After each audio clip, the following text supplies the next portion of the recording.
Mean राशि वालों, आप सभी का स्वागत करते हैं, अभिनंदन करते हैं मीन मंथन यूट्यूब चैनल में। तो मीन राशि वालों, जरा ध्यान से समझना, खतरे की घंटी बज चुकी है। 29 मार्च का समय नजदीक आ रहा है। आपके अपने जीवन काल में इस समय के जो 29 मार्च का विशेष समय आ रहा है, जिसमें अद्भुत प्राकृतिक संयोग बनने जा रहे हैं। ज्योतिषीय महत्व से भी बहुत अधिक महत्वपूर्ण है यह दिन, और धार्मिक और आध्यात्मिक स्तर पर भी यह बहुत ही महत्वपूर्ण अवसर बनने जा रहा है। इस दिन के संकेत आपके जीवन काल में पहले से ही मिलने शुरू हो गए हैं। हमने पिछले कार्यक्रम में आपको बताया था कि कौन से संकेत बताएंगे कि इसके बाद आपका जीवन अच्छी दिशा में, सकारात्मक दिशा में जाएगा या फिर नकारात्मक दिशा में जाएगा। आज के इस कार्यक्रम में हम आपको बताएंगे 5 ऐसे बड़े कार्य जो आपको आज इसी समय से करना शुरू कर देना है। इन कार्यों को करने से आपके जीवन में कैसी ही नकारात्मकता हो, कैसा ही कष्ट हो, तांत्रिक क्रिया हो, बाधा हो, किसी भी प्रकार का दुख हो, अपने आप दूर होना शुरू हो जाएगा। 29 मार्च के बाद आपके जीवन में पॉजिटिव एनर्जी की एक लहर सी दौड़ जाएगी, अगर आप इन 5 कार्यों को करना आज से ही शुरू कर देंगे। जी हाँ बंधुओं, 29 मार्च का जो दिन है, यह बहुत बहुत खास वर्ष है, बहुत खास अवसर है। कारण इसका यह है कि इसमें कई घटनाएं एक साथ घटित होने जा रही हैं। जी हाँ बंधुओं, सूर्य ग्रहण, वर्ष का पहला सूर्य ग्रहण भी है, शनि देव का राशि परिवर्तन भी है, अमावस्या भी है, शनिवार का दिन है, और एक ही राशि में 6 ग्रह विराजमान होंगे। सूर्य, चंद्रमा, शनि, शुक्र, बुध और राहु। जी हाँ बंधुओं, बड़ा ही विशेष, बड़ा ही अद्भुत ग्रह संयोग है यह, और आध्यात्मिक स्तर पर भी यह बहुत महत्वपूर्ण है। इस दिन रात्रि के समय कुछ विशेष साधनाएं हैं, छोटी सी साधनाएं हैं, लेकिन इनका महत्व बहुत अधिक रहने वाला है। सुबह से लेकर रात तक किस प्रकार आपको तैयारियां करनी है इस विशेष दिन के लिए, 29 तारीख के लिए। 29 तारीख के लिए तो हम आपसे यह भी कहेंगे कि यदि हो सके तो आप एक दिन की छुट्टी ले लेना, चाहे आपकी नौकरी है, आपका व्यापार है, या फिर आप दिन में थोड़ा समय निकाल लेना, क्योंकि आपको इस दिन कुछ कार्य हम करने के लिए बोलेंगे। उन कार्यों को यदि आपने कर लिया तो निश्चित तौर पर इसके बाद आपके जीवन में पॉजिटिव एनर्जी की जो चार्ज दौड़ेगा, जो पॉजिटिव एनर्जी की ऊर्जा दौड़ेगी आपके शरीर में, आपके जीवन में, आपकी कुंडली में, उसका अनुभव आप स्वयं महसूस करेंगे। जी हाँ बंधु, इसके बाद कुछ विशेष सावधानियां भी हैं जो हम आपको बताएंगे। आपको अपने चरित्र में, अपने जीवन शैली में कुछ विशेष बदलाव भी करने होंगे, और सबसे महत्वपूर्ण 5 ऐसे कार्य जो आपको आज इसी समय से करना शुरू कर देना चाहिए। बंधुओं, ज्ञान सबसे बड़ा हथियार है। ज्ञान से सब कुछ हासिल किया जा सकता है। न केवल इस भौतिक संसार में हर एक सुख को प्राप्त किया जा सकता है, बल्कि इस संसार से जाने के बाद ईश्वर तत्व की प्राप्ति भी ज्ञान के सहारे की जा सकती है। इसलिए ज्ञान को कभी कमजोर मत समझना, ना ही इसे इग्नोर करना। जी हाँ बंधुओं, बहुत से लोग होते हैं जो कुतर्क के चक्कर में पड़कर सच्चे ज्ञान को इग्नोर कर देते हैं, क्योंकि आज के समय में यह फैशन बन चुका है कि धर्म को अनाप शनाप बातें बोलो, धर्म की बात करने वाले लोगों को बेवकूफ बताओ, उनके अंदर 50 कमियां निकाल दो, धर्म की किताबों में 50 तरीके की कमियां निकाल दो, इधर उधर की उल्टी सीधी बातें करके अनावश्यक प्रलाप करो, और अपने ही धर्म, अपने ही भगवान और अपने ही धर्म गुरुओं को उल्टा सीधा बोलो। ये फैशन बन चुका है, और इस फैशन में लोगों को बड़ा आनंद प्राप्त हो रहा है। लेकिन जो लोग इस तरीके के प्रपंच करते पाए जाते हैं, बाद में उन लोगों की दुर्गतियां जब होती हैं, तो यही लोग चुपचाप अपनी कुंडली हम जैसे लोगों के पास भेज देते हैं, और मंदिरों में लाइन लगाकर माता रानी को नारियल चढ़ाते दिखाई देते हैं, क्योंकि सहन शक्ति की भी एक सीमा होती है। बातें करना अलग बात है, लेकिन जीवन में उसे सहन करना, उतारना दूसरी बात है। इसलिए आप इस तरीके के मार्ग को ना चुने, उस परम सत्ता को स्वीकार करिए, और जो उस सत्ता से जुड़ा हुआ है, दिन रात भजन कर रहा है, दिन रात साधना कर रहा है, यदि ऐसा कोई व्यक्ति आपके सामने आता है, सम्मान करिए, सभी का सम्मान करिए, प्रेम से रहिए, किसी का भी विरोध अनावश्यक रूप से न करिए। यदि विरोधमयी बातें हैं सचमुच में, तब तो करिए, लेकिन अनावश्यक प्रलाप और बिना मतलब में आनंद लेने के लिए किसी के अंदर जबरदस्ती की खोट निकालना गलत बात है।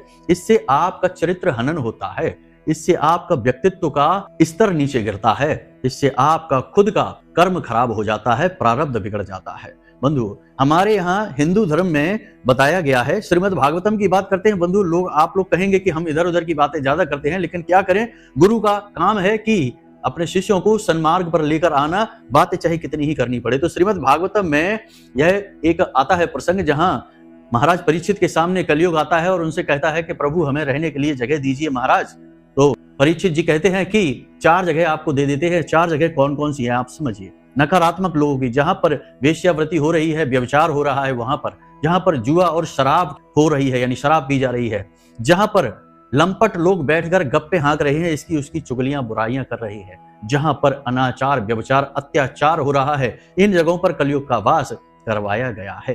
तो जब आप किसी के बारे में उल्टी सीधी बिना मतलब की प्रलाप करते हैं, खास तौर से धर्म की बातें करते हैं, वो भी कुतर्क के साथ, तो आप ऐसे स्थान पर पहुंच जाते हैं जहां कलयुग का वास है और फिर आप पूरी तरीके से कलयुग के दायरे में आ जाते हैं और फिर कलयुग का प्रभाव आपके ऊपर होता है। अब आपको हमारी बातें अच्छी लगें तो ठीक है, नहीं अच्छी लगती हैं तो कोई बात नहीं, करिए आज नहीं तो कल आपको हकीकत से सामना हो ही जाएगा।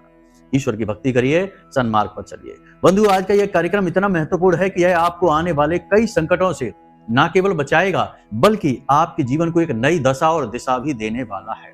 जी हाँ बंधुओं, तो आपको हम बताएंगे 5 कार्य जो आपको आज से ही शुरू करने हैं। साथ ही हम आपको यह भी बताएंगे कि 29 मार्च के दिन आपको कौन सी जरूरी क्रियाएं करनी है, इन क्रियाओं को करने के क्या लाभ रहेंगे और उसके बाद कौन सी सावधानियां रखनी है, क्योंकि 29 मार्च से लेकर 18 मई तक पिशाच योग बन रहा है। खतरनाक योग है, ज्योतिष के सबसे बुरे योगों में से एक योग है। जब भी यह योग बनता है केवल और केवल विनाश लेकर आता है। आपकी कुंडली में जहां भी जिस भी भाव में यह योग बन जाएगा विनाश कर देगा, उस भाव से जुड़े सारे के सारे सुख समाप्त कर देगा। लेकिन ऐसा नहीं है कि यह निश्चित है, इसका प्रभाव सकारात्मक भी होता है। यदि आप इस योग के प्रभाव को समझ जाएं और इसकी जरूरत, इसकी मांग को पूरा कर देंगे तो इसका लाभ भी आपको प्राप्त होगा। यही हमने अपने पिछले कार्यक्रम में भी चर्चा की थी, आज भी हम इसी चर्चा को आगे बढ़ाएंगे। तो चलिए बंधु, आज के इस विशेष कार्यक्रम को शुरू करते हैं। महामाई को याद करते हुए कमेंट बॉक्स में प्रेम से, भक्ति भाव से लिख डालिए, जय मां भद्रकाली कृपा करो। महामाई इतनी दयालु हैं कि वे आपके ऊपर निश्चित कृपा करेंगी, आपके जीवन से हर एक दुख को समाप्त कर देंगी। चलिए बंधु, अपने मूल विषय को अब शुरू करते हैं। प्यारे मित्रों, हमारे अत्यंत प्रिय और परम पूज्य अमिताचार्य जी के पास माँ बगलामुखी और माँ भद्रकाली की साधनाओं का वर्षों का अनुभव है और माता रानी की इनके ऊपर पूर्ण कृपा और सिद्धि है। आचार्य जी ने अपने सटीक कुंडली विश्लेषण और श्रेष्ठतम उपायों के माध्यम से हजारों लोगों के जीवन को खुशियों से भरा है। आचार्य जी का कुंडली विश्लेषण और उपाय करवाने का तरीका इतना अद्भुत है कि जीवन के हर एक दुख और कष्ट का कारण जड़ से ही समाप्त हो जाता है। फिर समस्या चाहे जैसी भी हो, कर्जा बहुत बढ़ गया हो, व्यापार चल नहीं रहा हो, बीमारियों में आप बर्बाद हो चुके हो, रिश्तों में प्रेम समाप्त हो चुका हो, या फिर नौकरी ही ना मिल रही हो, विवाह में देरी होती हो, कैसी भी समस्या हो, इन समस्याओं का कारण क्या है, कौन सी महादशा परेशान कर रही है, कौन सा दोष लगा हुआ है, सब कुछ आचार्य जी इतना सटीक बताते हैं कि वर्षों वर्ष के दुख कुछ ही दिनों में समाप्त हो जाते हैं। अगर आपके जीवन में भी कोई ऐसी संकट की घड़ी है तो यही सही समय है जब आप पूज्य आचार्य जी के हाथों से अपनी कुंडली का विश्लेषण करवाएं और वर्षों से चल रहे दुखों और संकटों के इस चक्र से बाहर निकल जाएं। प्यारे मित्रों, अभी वीडियो में दिए गए नंबरों पर फोन करिए और अपनी कुंडली का श्रेष्ठतम आकलन करवा डालिए। जिंदगी बदलने का ये सबसे बड़ा मौका हाथ से मत जाने दीजिएगा। जय माई की, महामाई आपका कल्याण करे। सबसे पहले बंधुओं, हम आपको बताएंगे कुछ ऐसे कार्य जो आपको आज से इसी समय से करने शुरू कर देने हैं। पहली चीज यह है कि रोज रात को जब आप सोते हैं, ध्यान से समझते जाना, रोज रात को जब आप सोएं तो अपने बिस्तर के सिरहाने एक पात्र रखें। पात्र कांच का रखें और प्याली हो सकती है, कांच का गिलास हो सकता है, उसमें कुछ इलायची और एक सिक्का, कोई भी सिक्का आप डाल दें। चांदी का सिक्का डाल दें तो अच्छी बात है, नहीं तो कोई भी सिक्का आप उसमें डाल दें, और थोड़ी सी हल्दी और एक लौंग का जोड़ा आप उसमें डाल दें और उस पर ढक्कन रख दें, कांच का ही ढक्कन रख दें और उसे अपने सिरहाने रखकर सोएं। प्रतिदिन इस क्रिया को करें, इसमें कुछ बदलने की जरूरत नहीं है। प्रतिदिन इस क्रिया को करें, अपने सिरहाने इस सामग्री को रखकर सोएं। इलायची भगवान नारायण का प्रतीक है, सिक्का शुक्र है और कांच चंद्रमा है। जब ये संपूर्ण ग्रह मिल जाते हैं तो राजयोग का निर्माण होता है। आपके आसपास पॉजिटिव एनर्जी एकत्रित होने लगती है, नकारात्मकता दूर होने लगती है। रात को जब आप सोते समय इस क्रिया को करेंगे तो आपके आसपास पॉजिटिव एनर्जी का चार्ज एकत्रित हो जाएगा। निगेटिविटी आपकी दूर हो जाएगी। इस क्रिया को आप करना शुरू कर दीजिए आज से, इसी समय से।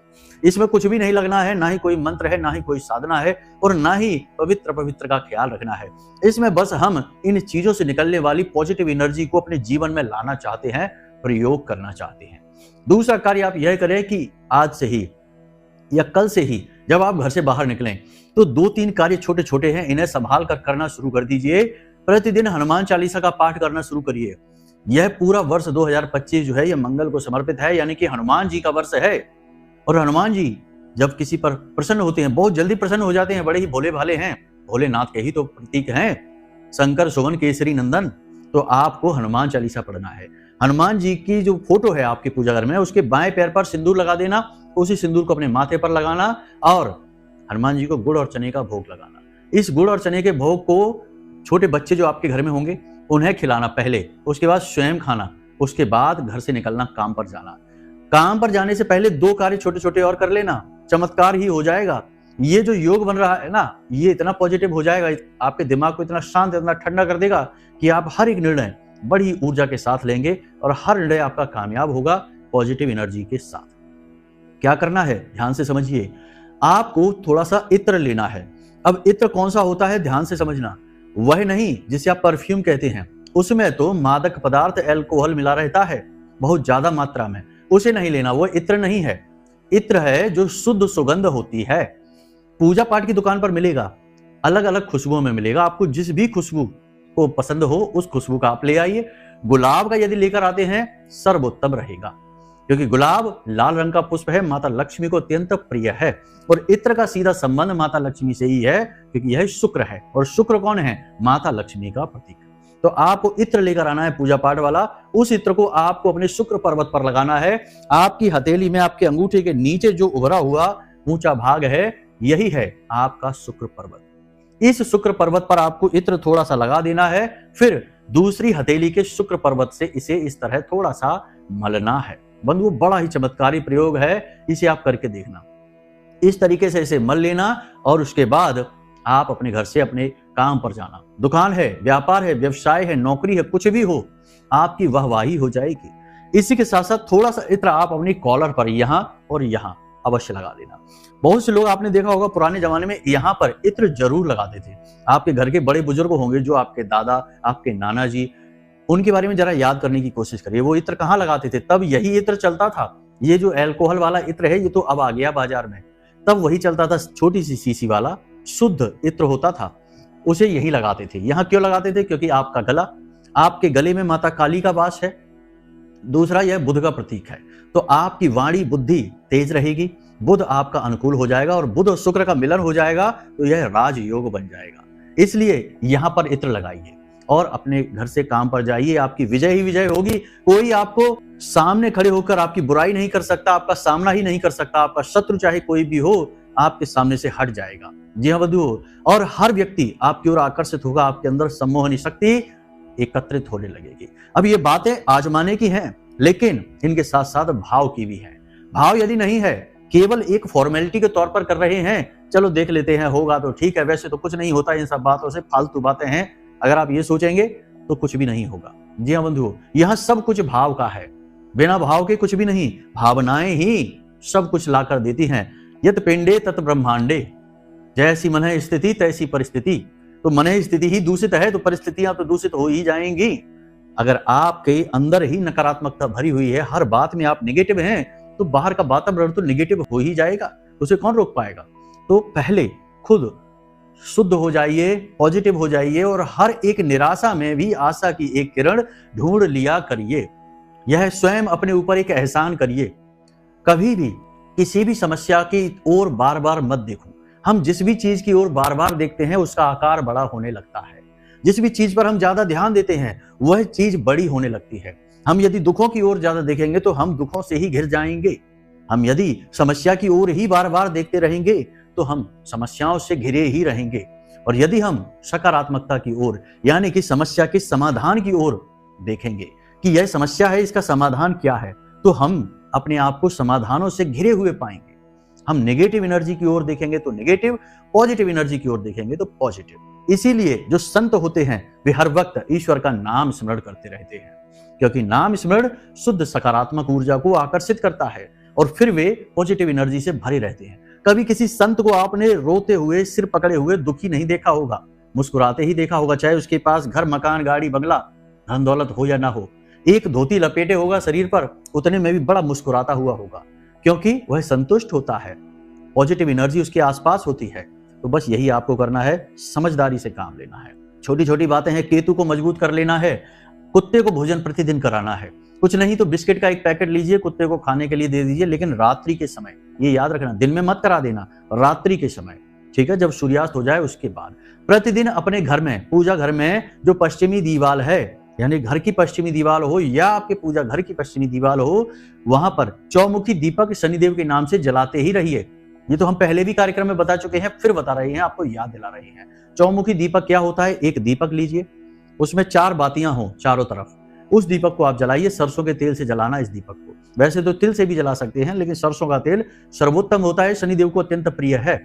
तो चौमुखी दीपक प्रतिदिन रात्रि के समय जलाना, 9 बजे के आसपास, दिन में नहीं जलाना है, यही भी, क्योंकि दिन तो सूर्य का है और सूर्य से शनिदेव की शत्रुता है, तो ये नहीं करना है। एक छोटी सी क्रिया आपको और करनी है। देखिए, आप सोच रहे होंगे कि गुरुजी कितनी क्रियाएं बताते चले जा रहे हैं, अब हम दिन भर यही करते रहेंगे क्या? तो देखो, हर समय की एक क्रिया है। जैसे आप हर समय एक अलग विचार के साथ चलते हैं, हर समय आपका पहनावा, आपके विचार, आपका खान पान अलग होता है, वैसे ही हर समय की क्रिया, घर से बाहर जाने की अलग, सुबह सोकर जागने की अलग। तो जब सुबह सोकर जागें आप, तो उसके बाद कराग्रह अवश्य करें, अपने पितृ देवताओं को धन्यवाद अवश्य दें, अपनी कुल देवी या देवता का स्मरण अवश्य करें। उसके बाद सुबह सुबह स्नान आदि करके सूर्य देवता को अर्घ अवश्य दें, बहुत आवश्यक है, बहुत ज्यादा जरूरी है यह क्रिया। तो लगातार 29 मार्च तक, उसके बाद भी जब तक संभव हो आप दे सकें, सूर्य देवता को अर्घ देते ही रहना, बहुत ही आवश्यक है। सूर्य देवता को बल मिलेगा और सूर्य देवता आपके जीवन में पॉजिटिव एनर्जी को भर देंगे। श्रीमद् भागवतम में 4 ही प्रमुख देवता बताए गए हैं, जिनमें सूर्य देवता का भी नाम है। 4 प्रमुख देवता कौन से हैं? सूर्यदेव, नारायण, शिव और शक्ति। 4 ही प्रमुख देवता बताए गए हैं जो पूजनीय हैं। वैसे तो कई उपदेव भी हैं जिनकी पूजा की जाती है, लेकिन ये 4 प्रमुख देवता हैं। और यह वर्णन श्रीमद् भागवतम में तब मिलता है जब ब्रह्मा जी ने भगवान श्री कृष्ण के मित्रों का और गायों का अपहरण कर लिया था। फिर ये कथा बहुत लंबी है, बाद में कभी सुनाएंगे, कभी आपका मन करे तो कमेंट करके बताना। बहुत ही अच्छी भाव प्रधान कथा है। तो फिर ब्रह्मा जी जब आते हैं तो फिर भगवान श्री कृष्ण की 4 परिक्रमा के बजाय 3 लगाकर ही, चौथी आदि परिक्रमा लगाकर ही डर के वापस चले जाते हैं। तब वहां पर श्री वेदव्यास जी बताते हैं कि 4 देवताओं का विधान है जिनकी परिक्रमाएं लगाई जाती हैं, जिन्हें प्रदक्षिणा कहते हैं, 4 प्रदक्षिणाएं। तो भगवान नारायण की और उनके सभी स्वरूपों की 4 प्रदक्षिणा की जाती है। अन्य देवी देवताओं की भी बताते हैं। तो इस प्रकार श्रीमद् भागवतम में 4 देवी देवताओं का विशेष रूप से वर्णन है। उसमें सूर्य देवता है, तो सूर्य को अर्घ देना कितना महत्वपूर्ण है, आप यहीं से समझ सकते हैं कि कितना महत्वपूर्ण है यह सूर्य देवता को अर्घ देना। आपको देना ही देना है। अब छोटे छोटे से 2-3 कार्य हैं जो आपको करने हैं। कब? आपको करने हैं 29 मार्च के दिन। सबसे पहला कार्य, आप सोकर सूर्योदय से पहले जाग जाएं, ठीक है, सूर्योदय हो उससे पहले ही जाग जाएं। उसके बाद आप स्नान आदि करें। उसके बाद अपने पूजा घर में गाय के घी का एक दीपक अवश्य जला दें। कोई पूजा करें या ना करें, कुछ नहीं तो हनुमान चालीसा का ही पाठ कर लें, बहुत ही आवश्यक है यह। उसके बाद हनुमान जी के बाएं पैर का सिंदूर अपने माथे पर लगा लें।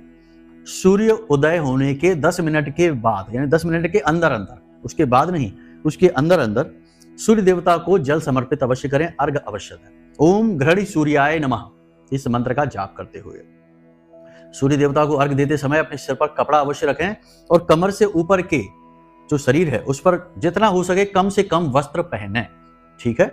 तो सूर्य देवता को इस प्रकार अर्घ दें, नंगे पैर हो उस समय जब आप अर्घ दे रहे हो। बस यही क्रियाएं हैं। सूर्य देवता को जब भी अर्घ दें तो जल में थोड़े से काले तिल अवश्य डालें और हो सके तो लाल पुष्प डाल दें और थोड़ा सा गुड़ मिला लें। कमाल हो जाएगा, सारी समस्याएं समाप्त हो जाएंगी। कर्जे, नकारात्मकताएं, व्यापार में घाटा, शत्रु कितने भी बढ़ गए हों, सब कुछ समाप्त हो जाएगा, ठीक है। तो इस क्रिया को करें। उसके बाद अपनी छत पर, अपने घर की छत पर एक रोटी रखें, यानी एक रोटी बनाएं। किसी अपने घर की किसी महिला से, अपनी माँ से, अपनी पत्नी से, अपनी बहन से कह दें कि एक रोटी बनाएं और उस रोटी पर 7 लौंगे खड़ी करके लौंगे रख दें जिन पर फूल हो, बिना फूल वाली नहीं। 7 लौंगे गाड़ दें और उसके ऊपर बतासे रख दें और उस रोटी को पहले चुपर दें अच्छी तरीके से। फिर उस रोटी को ले जाकर अपने घर की छत पर रख दें। यह किसके लिए? पितृ देवताओं के लिए। ठीक है, यह महत्वपूर्ण दिन है। सूर्य देवता का सम्मान हो गया, पितृ देवताओं का भी सम्मान हो गया। इसके बाद एक छोटी सी क्रिया और कि गाय को हरी घास खिला दे। गाय बृहस्पति का प्रतीक है और बृहस्पति हर कुंडली का आधार है। आपकी कुंडली में चाहे कितने ही बड़े दोष हो, कितना ही बड़ा नकारात्मक ग्रह योग बन रहा हो, यदि आपका बृहस्पति मजबूत हो गया तो हर एक ग्रह दोष का, नकारात्मकता का वही समाधान हो जाता है। तो आपको गाय को हरी घास खिलानी है, ठीक है। इसके बाद एक छोटा सा काम, हमने कहा था कि छुट्टी ले लेना, क्योंकि इसके बाद आपका जीवन एक नई दिशा लेगा। या तो आप बर्बादी की ओर जाएंगे या फिर आप आबादी की ओर जाएंगे, ठीक है। ये कड़वी बात लग सकती है आपको कि कोई कहेगा गुरुजी आप ये कैसे कह सकते हैं, आप क्या भगवान? नहीं, हम भगवान नहीं हैं, लेकिन हमें अध्यात्म का ज्ञान है, हमने शास्त्रों का अध्ययन किया है, तो हम अपने अनुभव के आधार पर बोलते हैं। हम भगवान नहीं हैं और ना ही भगवान हम बन सकते हैं। भगवान होते हैं, हम तो तुच्छ हैं, बहुत ही कुछ भी नहीं है, सूक्ष्म है, ना के बराबर हैं, एक कण है बस। लेकिन प्रयास कर रहे हैं कि किसी के जीवन में खुशहाली आ जाए, बस उसी के लिए आपको ये बता रहे हैं। नहीं मानना है तो कोई बात नहीं, जब भगवान आपके सामने आ जाएं और आपसे कुछ बोले तो उनकी ही बात मान लेना, ठीक है।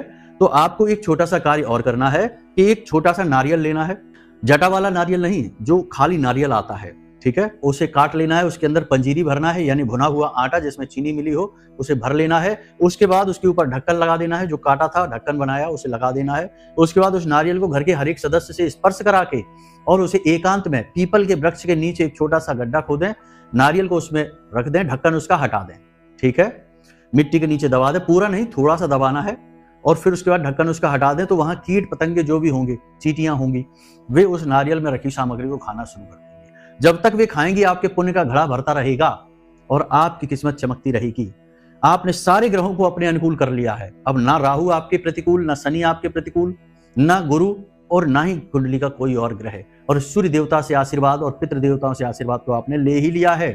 अब आपकी जिंदगी में चमत्कार होंगे। दुनिया की कोई ताकत आपका बुरा नहीं कर सकती, हम लिख कर दे सकते हैं। बस इन कार्यों को आप कर जरूर लेना, पूरे भाव के साथ करना। छोटी छोटी बातें हैं जिनका ख्याल रखना है कि 29 मार्च के दिन आपको क्रोध नहीं करना है, ठीक है। महिलाओं का अपमान नहीं करना है, मंदिर अवश्य जाना है और भिखारियों को अपनी सामर्थ्य के अनुसार दान देना है। अन्न और धन, सबसे बड़े दान है ये, अन्न का दान और धन का दान, ठीक है। तो फिर ये करना है, अपनी सामर्थ्य अनुसार करना। 10-10 रुपए ही दे देना, एक एक समोसा दे देना, एक एक फल दे देना, केले दे देना, कुछ भी दे देना, जो आपकी मर्जी है, ठीक है। उसके बाद आपको क्या करना है, अपने माता पिता का सम्मान, माता पिता के पैर छूना है, उनसे आशीर्वाद लेना है और सबके साथ प्रेम से रहना है। और छोटे बच्चे, ये बहुत ही अच्छा उपाय है। कहा जाता है कि बच्चों के अंदर भगवान का वास होता है। तो छोटे बच्चे जो आपके आसपास खेलते घूम रहे हो, आपके गली मोहल्ले के, आपके परिवार के, उन्हें कुछ नहीं तो छोटी छोटी चॉकलेटें लेकर दे देना। चहक उठेंगे आपकी चॉकलेटें लेते ही। जैसे ही वो खाएंगे, उनके अंदर जो पॉजिटिव एनर्जी है, जो भगवान का वास है, वो आपके जीवन में आ जाएगा। बिना कहीं उनकी आत्मा संतुष्ट होकर आपको आशीर्वाद दे देगी और आपका भाग्य चमक जाएगा। बंधु, याद रखना कि जो लोग जीवन में आगे बढ़ते हैं, वो कोई एकदम से बड़ा चमत्कारी कार्य नहीं कर देते, लेकिन अपने हर कार्य में छोटी छोटी सुधार करते हुए आगे बढ़ते हैं। छोटे छोटे कार्य अपने जीवन में ऐसे शामिल रखते हैं जो दूसरों से अलग होते हैं और उन्हीं कार्यों का उन्हें अलग से परिणाम मिलता है। तभी तो एक जैसी मेहनत करके किसी की तरक्की दुनिया भर की हो जाती है और कोई वहीं पड़ा रहता है पूरे जीवन भर, एक ही पद, एक ही पोस्ट पर नौकरी करता रहता है, पदोन्नति ही नहीं होती। तो बस यही सीक्रेट है, यही रहस्य है। अपने मन पर काबू रखना है। 29 मार्च तक और 29 मार्च के दिन आपको शराब नहीं पीनी है, मांसाहार नहीं करना है, झूठ नहीं बोलना है, क्रोध नहीं करना है, महिलाओं का अपमान नहीं करना है और अपने दरवाजे से किसी को खाली हाथ वापस नहीं जाने देना है। बस इन कार्यों को आप करिए और देखिए कि कैसे जो पिशाच योग बन रहा है, नाम इसका पिशाच योग अवश्य है, लेकिन पिशाच और भूत ये सब ईश्वर की ही देन है, ईश्वर के तत्व से ही बने हैं। तो इनके नाम हमने बना रखे हैं, लेकिन भगवान के लिए सब प्रिय हैं। इसीलिए तो देखिए ना, तुलसीदास जी को हनुमान जी से किसने मिलाया? प्रेत ने मिलाया। और भोलेनाथ की बारात में कौन आए? भूत प्रेत पिशाच सभी, और वो महादेव हैं, यानी देवों के भी देव हैं और उन्हें भी भूत प्रेत पिशाच प्रिय हैं। तो आप ये ना कहिए कि अरे पिशाच योग है तो भाई अब तो बर्बादी होगी, निश्चित है। नहीं, अगर आप सत्कर्मों के साथ चलेंगे तो यही पिशाच योग आपको राजा बना देगा। हम लिख कर देते हैं, बस अपने कर्मों का विशेष ख्याल रखना है, ठीक है। एक सबसे बड़ा दोष जो आपके अंदर है कि आपको बातों ही बातों में क्रोध आ जाता है। आपकी राशि के जातकों की बात कर रहे हैं हम, बातों बातों में ही क्रोध आ जाता है और उसके बाद आप अपने आवेश को काबू नहीं कर पाते। गलत को भी सही साबित करने के लिए आप पूरा जोर लगा देते हैं। और आप हर एक बहस को जीतने के लिए बहुत ज्यादा जोर लगाने लगते हैं, फिर आप नकारात्मक हो जाते हैं, क्रोध आपके ऊपर हावी होने लगता है। तो ऐसी स्थिति में आपको क्रोध नहीं करना है, बहसबाजी नहीं करनी है। याद रखना कि श्रीमद् गीता जी में भगवान श्री कृष्ण ने क्या कहा है, क्रोधात् भवति सम्मोहः सम्मोहात् स्मृति विभ्रमः, यानी क्रोध करते ही बुद्धि भ्रमित हो जाती है। इसलिए इसे याद रखना है, बस क्रोध नहीं करना है, आवेश में नहीं आना है। बाकी आप खुद बहुत ही अच्छे हृदय के इंसान हैं, शांत हैं, समझदार हैं, दुनिया भर का ज्ञान है आपके पास। आप अपनी सद्बुद्धि का प्रयोग करिए, बस नकारात्मकताओं से दूर रहिए। आने वाला समय आपके लिए बहुत अधिक शुभ होगा, हमें पूर्ण विश्वास है। बाकी नकारात्मक लोगों से दूर रहिए, क्योंकि इस संसार में आज के समय में जो आज का परिवेश हम देख रहे हैं, वातावरण हम देख रहे हैं, लोगों ने फैशन बना रखा है अच्छी चीजों का विरोध करना। आपको ऐसे लोगों से बचना है, क्योंकि ऐसे लोग एक खतरनाक वायरस की तरह होते हैं, इन्फेक्शन फैला देते हैं, लोगों की बुद्धियों को दूषित कर देते हैं, जीवनों को बर्बाद कर देते हैं। फिर ऐसे ही लोग कई क्रिमिनल कार्यों में व्यस्त पाए जाते हैं, क्रिमिनल एक्टिविटी करते पाए जाते हैं। तो आपको इनसे दूर रहना है, आपको सीधा शांत जीवन जीना है। ईश्वरमय बनिए, भक्तिमय बनिए, महामाई पर आस्था और विश्वास बनाकर रखिए। प्रतिदिन मंदिर जाइए और भगवान को धन्यवाद दीजिए जो भी उसने आपको दिया है। फिर देखिए भगवान कैसे अपने खजाने आपके लिए खोल देते हैं। तो चलिए बंधु, आज के इस कार्यक्रम को यही विराम देते हैं। जो बातें हमने आपको बताई हैं, इन बातों को जीवन में उतारिए और उसके बाद इनके परिणाम जो आपको मिलेंगे खुद आप हमें कमेंट करके बताएंगे और मैसेज करके बताएंगे।